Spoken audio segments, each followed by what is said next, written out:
श्रीपुरबंदनी पाशम श्रीपुरबंदनी पाशम श्रीपुरबंदनी पत्रं यत्र विहायसि प्रविपुले स्थातुं क्षणं नाक्षमम् तत्त्वस्ते गुणरत्नरोहणगिरि यो देवि देवो महान् चित्रं नाट्य करोति कस्य मनसा दृष्टा पुरे श्रीपुरे सश्रीपार्श्वजनेश्वरो विजयते दिग्भाषिषां शासनम्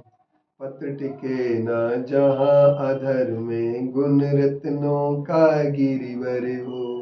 कितना विस्मय किसे नहीं हो चलो देख लो सिरपुर को देवों के भी देव पार्श्व जिन अंतरिक्ष में शांत रहे युगों युगों तक दिगंबरों का जिन शासन जयवंत रहे युगों युगों तक दिगंबरों का जिन शासन जयवंत रहे। बहुश्रुत भक्ति के लिए उनकी ज्ञानियों की भक्ति की जाती है जिन ज्ञानियों ने अपने जीवन को श्रुत के लिए समर्पित कर दिया है, जिन्होंने बहुत प्रकार की प्रतिभाओं को पाकर के भी उनका उपयोग सिर्फ जिन शासन की रक्षा के लिए, तीर्थ रक्षा के लिए और जिन शासन के उन तथ्यों की सुरक्षा करने के लिए किया है जिनसे मोक्ष मार्ग सुरक्षित होता है। मोक्ष मार्ग में आए हुए अज्ञान, मोक्ष मार्ग में आए हुए विभेदीकरण, मोक्ष मार्ग में आए हुए लोगों के सोच को जिन्होंने बदलने का प्रयास किया है, ऐसे भगवान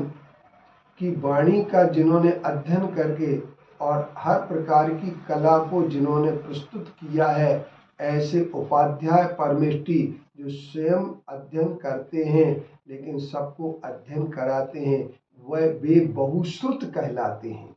उन बहुश्रुत ज्ञानियों की, उन बहुश्रुत आचार्यों की, उन बहुश्रुत उपाध्यायों की साधना और उनकी निरंतर अध्ययन की पद्धति के लिए नमस्कार कर लेना, यही सबसे बड़ी उनकी भक्ति होती है।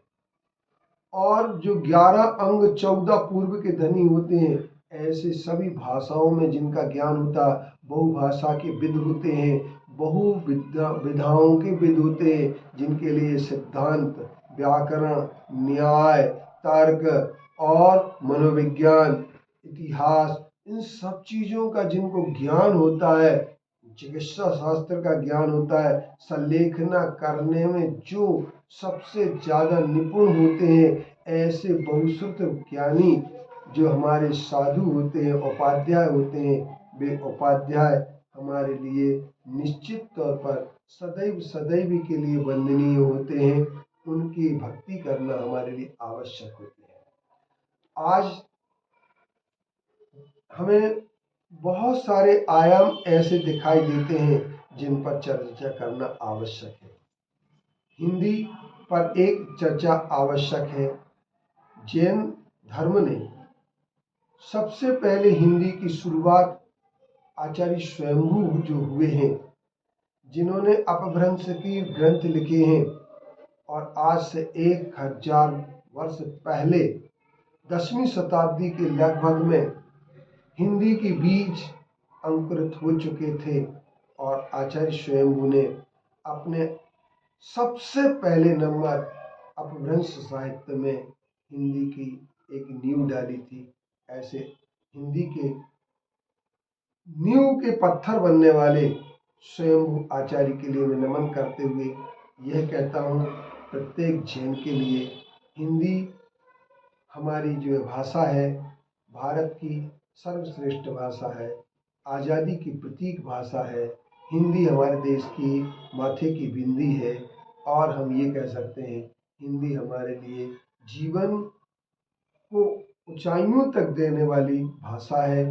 आत्मीयता की भाषा है, मातृभाषा है और माँ की भाषा है। और यूँ कह सकते हैं भारतीय संस्कृति की श्रेष्ठतम, बिना किसी बोझ के हमारे लिए सर्वांगीण ज्ञान कराने वाली भाषा, बहुश्रुत धनी बनाने वाली अगर कोई भाषा है तो वो हिंदी भाषा है। इसलिए सबके लिए अगर ज्ञानी बनना है अंग्रेजी के माध्यम को छोड़ कर के हम अंग्रेजी के भ्रमजाल से बाहर निकलें, क्योंकि रोजगार भी हिंदी से मिलता है, अर्थ हमारा व्यापार भी हिंदी से बढ़ता है, संपर्क की भाषा हिंदी है। और जिस दिन हमारी राष्ट्रीय भाषा हिंदी है, और हम यूँ कह सकते हैं कि हिंदी के माध्यम से कितने ऐसे आईएएस अफसर हैं जिन्होंने हिंदी के माध्यम से ऊंचाइयां छुई हैं, वैसे सब लोगों के लिए आपको समझना चाहिए और ये कहना चाहिए, हिंदी रोजगार मूलक भाषा है, उसे हम अपनाएंगे तो नौकरी भी हमें बहुत अच्छी मिलेगी और रोजगार भी मिलेगा। और इसके साथ साथ हिंदी के माध्यम से बहुश्रुत धनी हम बन सकते हैं। अपने स्वाभिमान की भाषा हिंदी है और स्वतंत्रता की भाषा हिंदी है,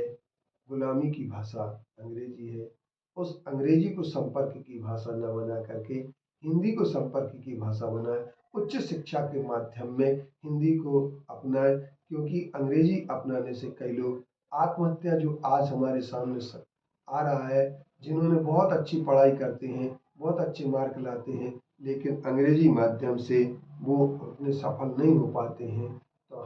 हमारे लिए हिंदी माध्यम को अपनाना चाहिए। हिंदी में न्याय, हिंदी में शिक्षा, हिंदी में हमारी योग्यता हो तो बहुत अच्छा होगा। इससे हमारे हिंदी भाषा के माध्यम से हम बहुत कुछ जीवन को अच्छा बना सकते हैं।